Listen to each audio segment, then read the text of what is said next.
Joining me now is a member of the Energy and Commerce Committee, as well as House Agriculture Committee of Florida, Congresswoman Kat Cammack. Congresswoman, thanks so much for joining us. What are your observations from this 43-day shutdown?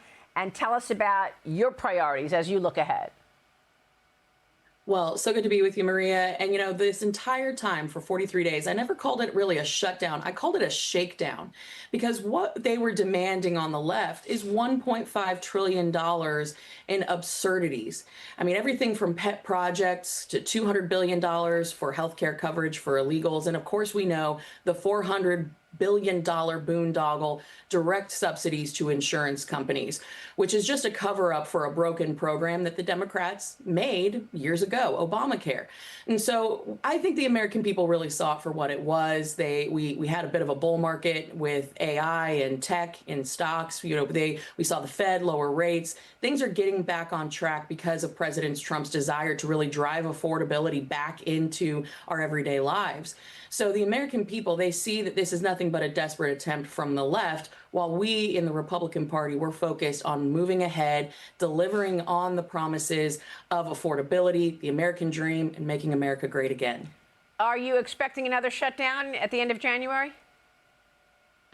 Well, I've been around long enough to know that you can't really take anything that someone says in Washington to the bank. So, of course, we did those 3 appropriation bills. We would love to see the remaining 9 get through. But that's really what we've got to be focused on all the way through into January 30th. There's going to be some sticking points, but I think people need to recognize that this will be the first time in 30 years plus that we have returned to regular order if we can actually get these appropriation bills across the finish line through the Senate. That would be a game changer because we haven't seen that. It's just been a combination of CRs and omnibuses and cromnibuses. And that's not good for the long-term health of the economy. It's not good for industry. It's not good for anybody. So I am cautiously optimistic because I don't think we would have the votes moving forward in January for another redo of this ridiculousness of another shutdown.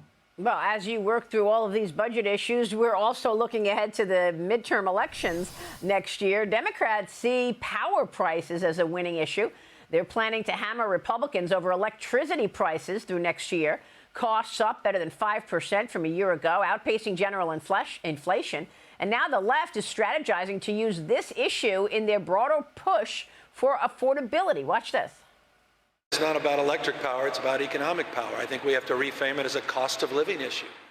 Your thoughts? China is escalating the issue as well. How do you see this affordability issue playing out? I mean, talk about projection, Maria. They are the ones that broke our energy industry through ridiculousness of over-regulating people out of the market, driving production down. The permitting reforms that we've attempted for years, they have stonewalled and blocked every step of the way. They literally broke the economy for the last 4 years and then turn around and want to say that, oh my goodness, what are you guys doing? Why aren't you fixing this? We've been picking up their mess since Donald Trump swore into office earlier this year.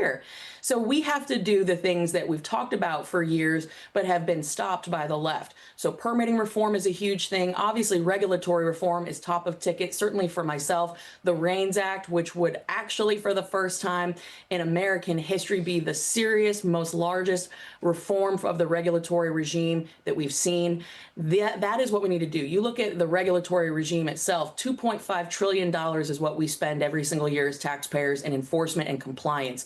And your Congress critters have no ability to stop these regulations. It's all of the unelected, nameless, faceless bureaucrats in Washington that are doing this. And so I think if you combine permitting reform with regulatory reform, a real focus on an above all energy portfolio, that's going to help drive down costs. The midterms are always looking ahead about how do we achieve the American dream, and a cornerstone of that is affordability. I know for my generation and those coming up right behind me, I'm a millennial, we look at this as how can we talk about 250 years of American greatness and the American dream when it seems unattainable? We talk about home ownership. We're looking at driving down rates. We're looking at ways that we can make home ownership possible. That is what we have to talk about in these midterms, is the American dream and affordability. And President Trump and the Republicans are doing everything we can to make that happen. Well, it's all good points, but we're also looking at China. It is escalating its rare earths battle against the United States. Beijing considering now a validated end user system, a plan designed to fast track exports to civilian companies, but block any rare earth materials from reaching U.S. military suppliers. This has sparked a bipartisan investigation from the House looking into Beijing's dominance and manipulation of the critical minerals market, where, of course, we need these minerals for the military. They want to stop them getting to the military, Congresswoman. Your reaction? Well, it's just another example of the danger that China poses to U.S. dominance, right? And when we're so dependent, whether it's through our national telecommunications or our supply chain, pharmaceuticals, and now, of course, magnets and rare earths, we're weaker as a result. And so we have to make a move to really beef up the critical minerals list. And I know that the president just recently added phosphate and potash, which is incredibly important, particularly for agriculture. We have to make sure that we're getting these minerals on the critical minerals list in a way that is fast, because then that streamlines the domestic production capability here at home. So we need to get that section done. But then President Trump needs to remain tough on China, because we are absolutely dependent on them, because we haven't really opened up the market domestically enough. We've, again, regulated ourselves out of business here domestically. And then we need to look to other partners, Mongolia. We need to look in South America. We need to look in other areas where we can bolster that production so we're not reliant on single sourcing for these critical minerals and magnets that are critical to our defense industry. That is something we need to be completely dedicated to. For sure, and that is also President Trump's agenda, getting the supply chains to America, while also doing deals with what? Japan, Australia, Kazakhstan, which is all the deals that he did just recently on that Asian trip. Congresswoman, this is an important issue, but this is about national security. Absolutely. I mean, the fact that we are dependent for so many critical industries on foreign adversaries, which we saw through COVID, just in basic PPE, and of course the compounding. We know 98% of our pharmaceuticals are compounded overseas in China. This is something we've got to be cognizant of. And when you look at our military platforms, we only have a single semiconductor manufacturer that supports over 65 platforms in the military.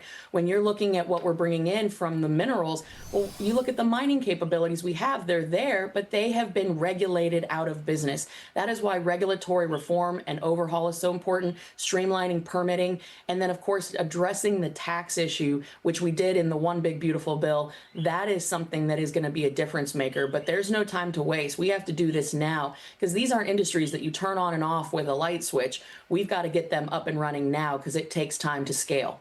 All right, we'll be watching your work, Congresswoman. It's good to see you this weekend. Thanks so much. Appreciate you more than you know. Have a good one. Cammack joining us.